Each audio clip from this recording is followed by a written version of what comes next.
हिन नौकरी में तनख्वाह केड़ी मिलंदी? ता चवंदो कि संतन असांखे धन दौलत ॾिनी, ये तनख्वाह आहे, पुट पोटरा ॾिना, पुट जो वियांव करायो, ये तनख्वाह आहे। चओ हरे राम। न, अगर असांजी नज़र सां ॾिसो तव्हां त इन में तनख्वाह ख़बर तो केड़ी आ? अरे हे प्रभु ॾियनि चाहे न ॾियनि, असां इन दर ते अचूं था, प्रभु परमात्मा जा सतगुरनि जा दर्शन कयूं था, उन्हनि जा दर्शन मिलनि था, यही त सभिनीनि खां वॾी तनख्वाह आहे। चओ हरे राम। ये तो सभिनीनि खां वॾो उपहार आहे, गिफ्ट आहे। हिते वेहण जो मौक़ो ॾियनि था, यही त वॾी कृपा आहे। चओ राम। हाँ, तो भाई ध्यान ॾियूं। कई बार छा थींदो आहे कि तव्हां असांखे ॾिसी करे ईंदा आहियो या असांखे ॾिसी करे न ईंदा आहियो, है न? चओ हरे राम। तव्हांखे त अॼुकल्ह ख़बर पइजी थी वञे मीडिया में कि असां कहिड़े गुरुवार ते हिते आहियूं, कहिड़े ते न आहियूं, त पोइ कई ॾाढा चालाक बि हूंदा आहिनि। चओ हरे राम। हा, उहे इहो ॾिसी करे ईंदा आहिनि, भाई अॼु गुरुवार कोन्हे त हलूं था, बलराम भैया पूरो कलाक कंदा। चओ हरे राम। कई अहिड़ा बि हूंदा आहिनि जेके ॾिसी करे वरी पोइ न ईंदा आहिनि, भाई अॼु कोन्हनि, हलो भैया छुट्टी हणूं। चओ राम। पर ध्यानु ॾियो भाई, दुकान ते कंहिंजी नौकरी हुजे, 10 हमरा कमु कंदा हुजनि, हिकिड़ो हमरा गायब हुजे, बाक़ी 9 बि छुट्टी हणंदा छा? चओ हरे राम। असां सभु त भैया सेवक आहियूं, ऐं केॾी महिल अगरि असां सेवा में ई ॿाहिरि आहियूं त तव्हांजो त फ़र्ज़ु आहे नियम सां पहुचणु, भक्ति करणु। मूंखे यादि आहे, चङी तरह यादि आहे, जॾहिं बाबा भगत राम साहिब जन हिकु बार गुरुवार जो ॿाहिरि हुया, बलराम भैया सत्संग पिया कनि ऐं उहे हैदराबाद में हुया। गुरुवार सत्संग थी वियो, हिकिड़े सेवादारनि खे उन्हनि फ़ोन कई, मुंहिंजे साम्हूं जी ॻाल्हि, मां बि उते ई हुयुमि। उन्हनि फ़ोन कई, हा भाई गुरुवार सत्संग थी वियो?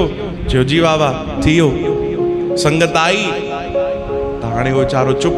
छा प्रसाद ठहियो? त हुन बि खणी तुको लॻायो, पुलाव ठहियो। चओ हरे राम। अच्छा घणे बजे पहुती? कि साईं मां तो उथियो ई 10 बजे आहियां। चओ हरे राम। हा सही ॻाल्हि। तॾहिं बाबा जन चयो, सही ॿुधाए, तूं हिन जे लाइ न वए न छो जो तोखे ख़बर हुई कि मां हिते कोन आहियां? मज़ाक में उन्हनि बि हसी मज़ाक में, त साम्हूं वारे बि चयो, हा साईं मूंखे ख़बर हुई कि तव्हां हिते न आहियो हिन गुरुवार ते, तॾहिं मां न वियुमि, आलस चढ़ी वियो, मां सुम्ही पियुमि। मज़ाक ओॾी महिल मज़ाक पिया कनि, पोइ उन्हनि खे खूब डांटियो, खूब डांटियो। चयो अगरि तोखे ख़बर आहे कि असां न आहियूं, पोइ त तुंहिंजो वधीक फ़र्ज़ु आहे वञी करे सेवा संभाल। चओ राम। भाई दुकान ते हिकिड़ो माण्हू उहो ई घटि आहे, हाँ, त वञी करे तूं भैया चङी तरह ग्राहकी संभाल न। चओ राम। खूब डांटियो हुनखे। चयो असां न आहियूं, इहो तोखे ख़बर आहे, उन खां पोइ बि तूं न वियो आहे, पोइ त तोखे ज़रूरु वञिणो खपे। हा, त असां बि ॾिसी करे न चऊं भाई, असांजी नौकरी आहे, सेवा आहे, निमाइणी आहे। चओ जय श्री कृष्ण। ऐं प्रेम सां, भाव सां।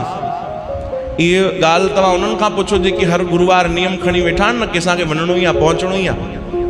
उन्हनि खां तव्हां अनुभव पुछी ॾिसो, जेॾी महिल ग़लतीअ सां बि या कंहिं कारणवश अगरि उहे हिकु गुरुवार न पहुची सघंदा आहिनि त उन्हनि जी छा हालत थींदी आहे? उन्हनि खे मज़ो न ईंदो आहे, उन्हनि खे आनंद न ईंदो आहे। अहिड़ा कई अथव जेके पंहिंजा अनुभव ॿुधाईंदा आहिनि। चओ हरे राम। असांजा सतीश भैया आहिनि, उहे चवंदा, उन्हनि पंहिंजो अनुभव ॿुधायो। चयो गुरुवार असां कई सालनि खां अचूं था, ऐं बाबा जन एॾो प्रेम, एॾो गुरुवार उन्हनि एॾी सिक ॾिनी कि सुबुह जो निंड छॾे करे राति जो देरि सां बि सुम्हिया आहियूं, तॾहिं बि सुबुह जो उथूं था, 4-5 बजे निकिरूं था, 8 पहुचूं था, सेवा कयूं था, आनंद ईंदो आहे। चवंदा भई हिकु गुरुवार अगरि मिस थी वेंदो, बाबा जन जा दर्शन न थींदा त पोइ एॾी बेचैनी थींदी, ईअं लॻंदो कि अॼु बसि प्राण निकिरी वेंदा। चओ हरे राम। इहे चवण बि कोई मज़ाक ॻाल्हि न आहे। उहे ईअं चवंदा कि भाई बसि प्राण निकिरी वेंदा। चओ राम। त ॾाढी सुंदर असांखे सेवा मिलियल आहे भक्ति जी। हिन सेवा जो कॾहिं त्याग न कजे। चओ जय श्री कृष्ण।